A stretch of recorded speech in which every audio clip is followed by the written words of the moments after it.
Sunlight spilled across the kitchen table.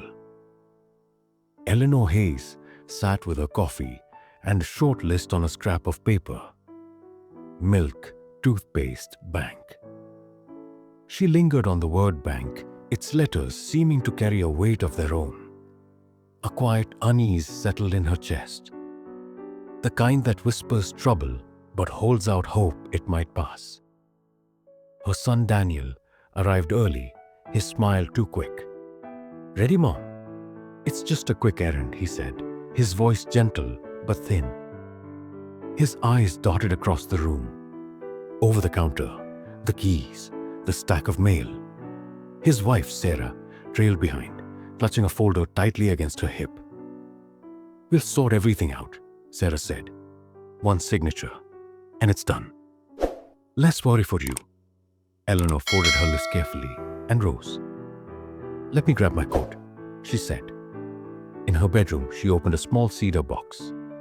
Inside was her late husband's cufflink, a simple piece with a tiny hollow where a stone might have sat.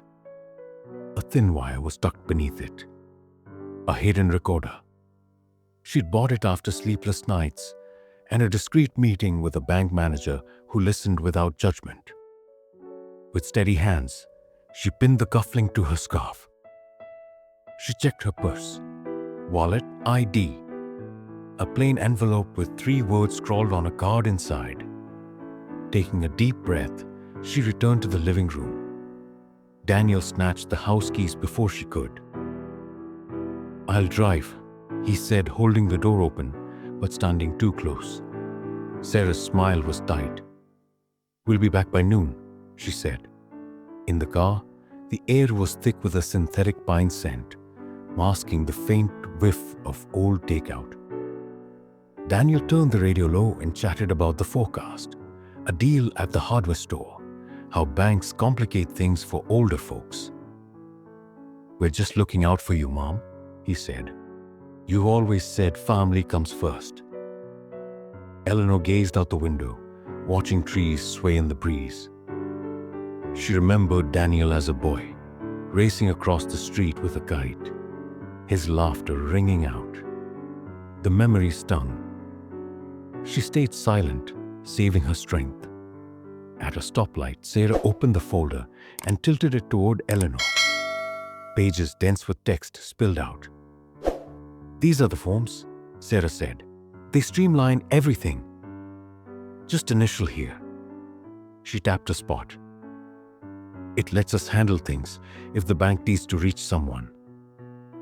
Eleanor glanced at the page. The words "power of attorney" stood out in bold. She didn't comment. Instead, she closed the folder with one finger and handed it back. The bank sat on a quiet corner, its glass windows gleaming under bright signs. A row of potted ferns by the door. Daniel parked close and opened Eleanor's door before she could touch the handle. "Careful, Mom," he said as if she might stumble. She stepped out, standing straight despite the ache in her hips. Inside, the air was cool, with a faint coffee aroma. A teller named Lila, with warm eyes, smiled at Eleanor, but her gaze flickered to a faint mark on Eleanor's wrist before softening again. "Good morning," Lila said. Daniel steered Eleanor to a small seating area, pressing a pen into her hand. "I'll fill these out," he said. "You just sign." He spread the folder open and leaned close. "No need to make this complicated, Mom." It's standard. Sarah sat too near, her floral perfume sharp. Her hand rested on Eleanor's arm. Not a comfort, but a signal. Eleanor stared at the wall, counting silently. 1, 2, 3, 4, 5. It calmed her. "Let's see a banker," Daniel called out, his voice edged with impatience. "We've got forms." A woman in a crisp blazer approached, her badge reading Clara Evans, branch manager. She recognized Eleanor with a quiet nod, her eyes noting Daniel's grip on the pen. Sarah's hand on Eleanor's arm. The slight tension in Eleanor's posture. "Good morning," Clara said warmly. "What can we do for you today, Miss Hayes?" Eleanor lifted her chin. "Paperwork," she said, her voice clear. "Perfect," Clara replied. "Let's find a private office to review everything comfortably." She gave a subtle nod to Lila, who reached for a phone. Daniel scooped up the papers quickly. "We don't need a room," he said. "It's no trouble," Clara countered gently. "We review documents privately to answer any questions." She led them to an office with a glass wall and a soft closing door. A white noise machine buzzed faintly, and a small camera blinked in the corner. Eleanor chose the chair facing the door. Daniel sat across, his leg jittering. Sarah stayed close, flipping open the folder again. "Initial here," she said, pointing. "It's quick if you don't overthink." Clara sat at the table's edge, unrushed. "Before we start, I'll need to copy your IDs and scan the forms for our records," she said. "Miss Hayes, may I have your ID?" Eleanor opened her purse, retrieving her ID, a deposit slip, and the envelope, which she kept tucked inside for now. Her heart thudded twice hard. Daniel slid the pen closer. "Sign, Mom," he said, his smile strained. "We've got places to be." Sarah's grip tightened on Eleanor's arm, leaving a pale mark. "We're doing this for you," she murmured. "Don't complicate it." Eleanor met her son's eyes, holding his gaze. She saw him as a child, waving from a bike, then at his wedding, proud and tall. She let the memories pass. "I'll read first," she said firmly. Clara nodded as if it were the only answer. "Of course," Daniel gave a short laugh. "Mom, it's all standard. We went over this." Eleanor set the pen down and reached for the envelope. With a smooth motion, she slid it under the deposit slip.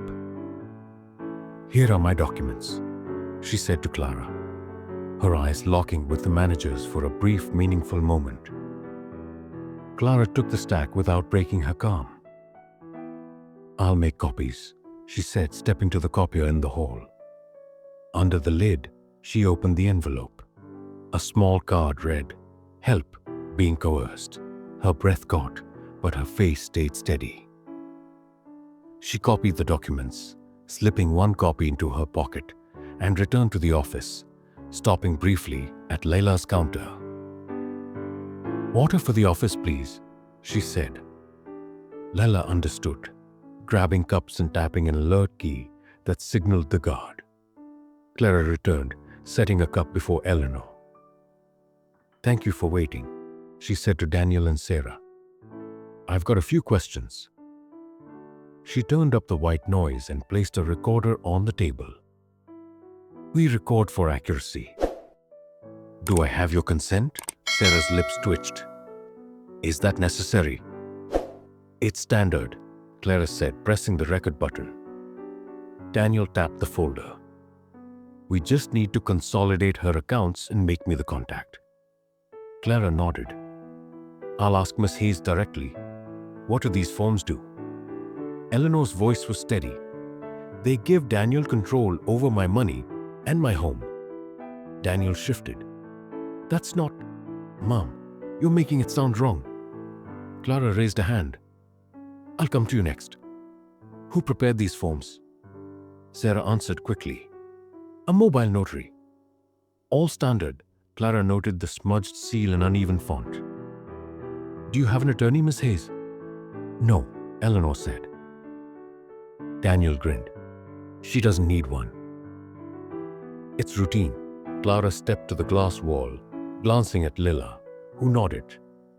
The guard turned the door's top latch, limiting entry. The branch grew quieter. Clara sat again. "We'll verify the power of attorney with the notary's office and our legal team," she said. "Please wait in the lobby for our know your customer process." Daniel laughed sharp. "She's hard of hearing." "I'll stay." Clara's tone held firm. I must speak to the account holder alone. The guard stepped closer. Sarah's grip loosened. Fine, she said, standing. Daniel leaned close to Eleanor. Don't mess this up, he whispered. The cufflink recorded it. They left, and the room felt lighter. Clara leaned forward. Eleanor, I saw your note. Are you being pressured to sign? Yes. Do you understand these forms give Daniel control over your assets? Yes. Do you feel safe at home with them? Eleanor's hands stilled. No? Clara nodded. We'll help. I'm calling our legal team and the police for a welfare check and adult protective services. She paused. Is there someone you trust? My oldest son James, Eleanor said, pulling a notebook with his number in neat print. Clara dialed compliance, then the police, her words precise. Suspected undue influence by son and daughter-in-law. Possible forged power of attorney, recording active. Door on controlled entry. Outside, Daniel paced, phone to his ear, voice low. She's stalling. Be ready. Sarah watched the office, then the guard. The cufflink caught every word. Clara hung up. You did everything right, Eleanor, she said. I'm proud of you. Eleanor exhaled, her hand trembling once as she sipped water. We'll bring them back, Clara said. If you want them out, say review. Eleanor nodded. Review, she tested softly. Daniel and Sarah returned, Daniel sitting heavily, Sarah too close. Clara asked, Who's the notary? Daniel muttered, Tom, a mobile guy. Recommended. Clara took the crumpled card he offered. Why consolidate today? Sarah jumped in. Eleanor gets confused. We're helping. Eleanor's hand stayed flat, grounding her. A faint siren grew closer. Clara asked another neutral question. A knock sounded. 2 officers appeared. Officer Patel, calm and notebook ready, and Officer Lee, steady-eyed. We're here to talk, Patel said. No one's under arrest. Ms. Hayes, are you okay? I am now, Eleanor said. Lee noted the wrist mark. How'd that happen? Sarah answered. She bumps things, Eleanor said. She squeezed me. Silence fell. The recorder glowed. Patel separated them for statements, keeping Eleanor with Clara. Daniel whispered as he passed.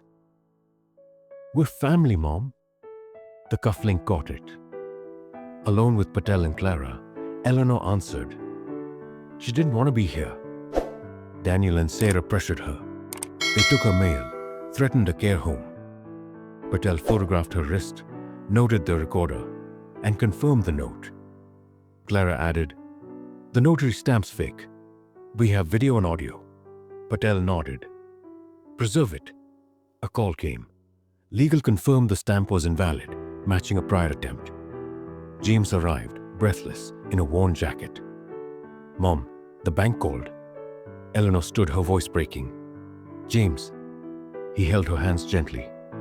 You okay? I am now. Daniel and Sarah returned. Daniel insisted. Mom's confused. We're helping. Patel asked about the notary, the forms, their whereabouts during the last attempt. Daniel stumbled. Sarah deflected. James spoke quietly. Tell the truth now, Daniel, or later in cuffs. Daniel snapped. You're not better than me. Sarah hissed. Stop talking. Clara's phone flashed. Accounts are on hold, she said. No changes, no signatures. Daniel stood, voice rising. You can't do this. Patel stood, calm. Sit down. Daniel sat. Clara opened a folder. This trust, signed 3 weeks ago, names Eleanor and James as co-trustees. Her home and savings are protected. Daniel stared, stunned. Sarah laughed. You're bluffing. Clara showed the signed title transfer. It's active. Eleanor met Daniel's eyes. I protected myself, Patel said. You're detained for investigation into attempted financial exploitation and forgery. Daniel's voice broke. Mom, don't let them. Eleanor said, I'm your mother. not your target. Sarah demanded a lawyer.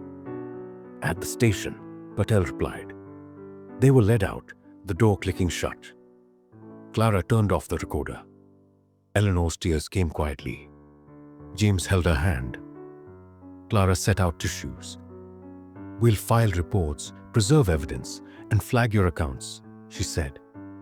Eleanor nodded. I want to press charges.